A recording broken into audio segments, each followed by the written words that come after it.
Hai adik-adik, selamat datang dan selamat belajar kembali. Tema kita pada saat ini adalah mempercayai Allah untuk menyelamatkan umatnya. Apakah kalian semua punya tanaman di rumah masing-masing? Biasanya kita akan menyiramnya, memberi pupuk, dan merawatnya supaya dapat membantu tanaman tersebut untuk cepat bertumbuh.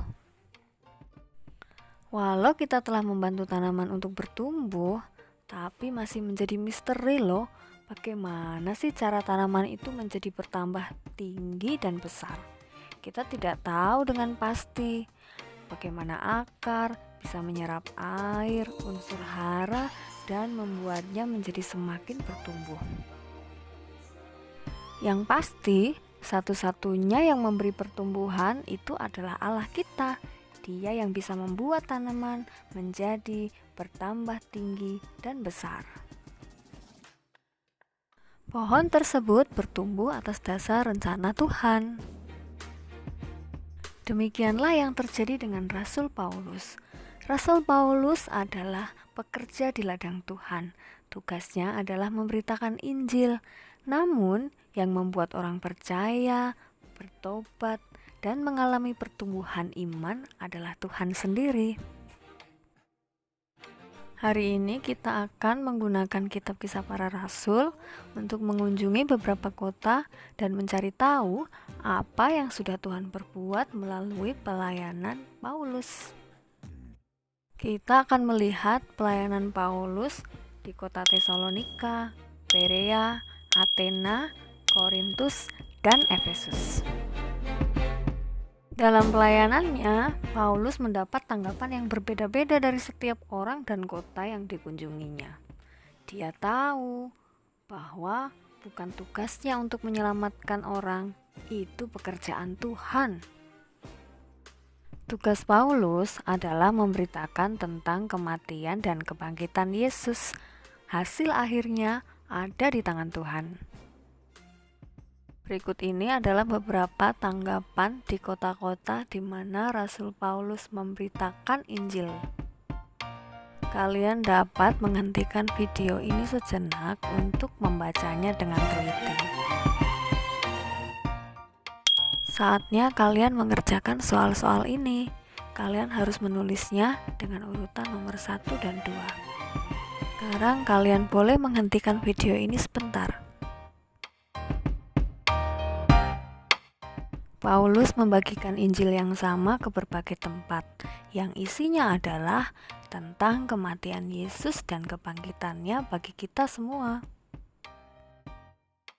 Kita akan melihat bagaimana memberitakan Injil bukanlah hal yang mudah, tapi selalu ada yang membantu dan menguatkan Paulus untuk tidak berhenti memberitakan Injil.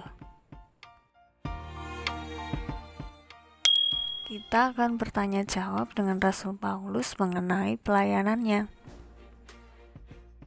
Paulus, sepertinya Anda menghadapi banyak kesulitan dalam perjalanan pelayanan Anda.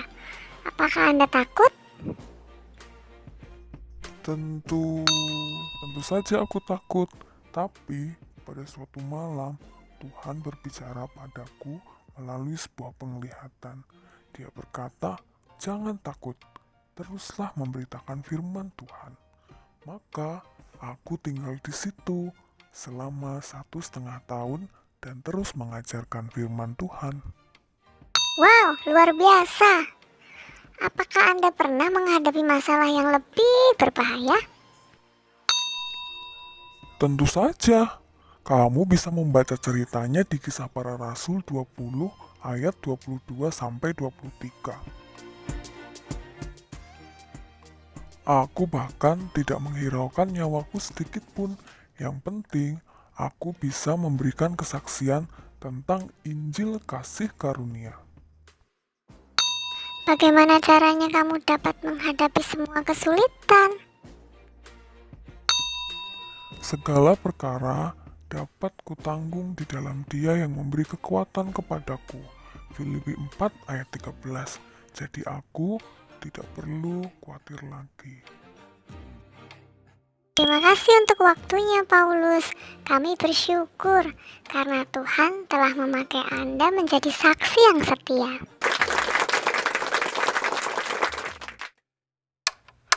Sekarang kalian harus mengerjakan ini ya. Kalian buka Alkitabnya dulu, baru setelah itu kalian jawab pertanyaan di gambar tersebut. Hentikan video ini sekarang juga. Tulis dengan nomor urut 3-7.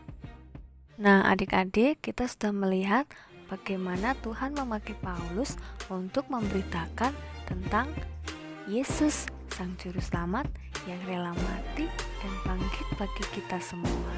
Kuncinya adalah kita harus bisa mengalami pertobatan di dalam Dia. Dosa dapat menghalangi kita untuk bisa bersama dengan Tuhan.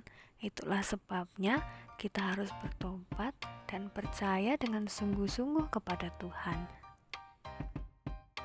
Kita harus percaya pada cara Allah untuk menyelamatkan umatnya. Tugas kita adalah ikut memberitakan kebaikan Tuhan melalui hidup kita dan juga talenta yang ada pada kita. Dan selanjutnya, Tuhanlah yang akan bekerja memberikan pertumbuhan iman kepada mereka yang mendengar kesaksian kita. Seperti pohon ini, kita belajar menanam dan menyiram, tapi Tuhan yang memberikan pertumbuhan. Sekarang jawablah pertanyaan-pertanyaan ini. Sekarang foto semua jawaban kalian dan kalian kirimkan ke grup sekolah minggu kalian atau guru sekolah minggu juga bisa. Kalian akan mendapat poin dan 2 anak dengan poin terbanyak akan mendapat hadiah yang menarik.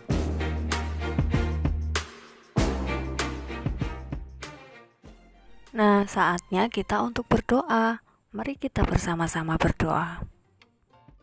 Tuhan, terima kasih untuk Rasul Paulus yang telah berani bersaksi menceritakan Engkau yang mati dan bangkit bagi kami semua. Ajari kami juga untuk bisa bersaksi kepada lingkungan sekitar kami. Kami bersyukur Tuhan, biarlah Engkau menolong kami supaya kami bisa menjadi anak-anak terang-Mu. Dalam nama Yesus, haleluya, amin. Selamat hari Minggu adik-adik. Tuhan Yesus memberkati kita semua.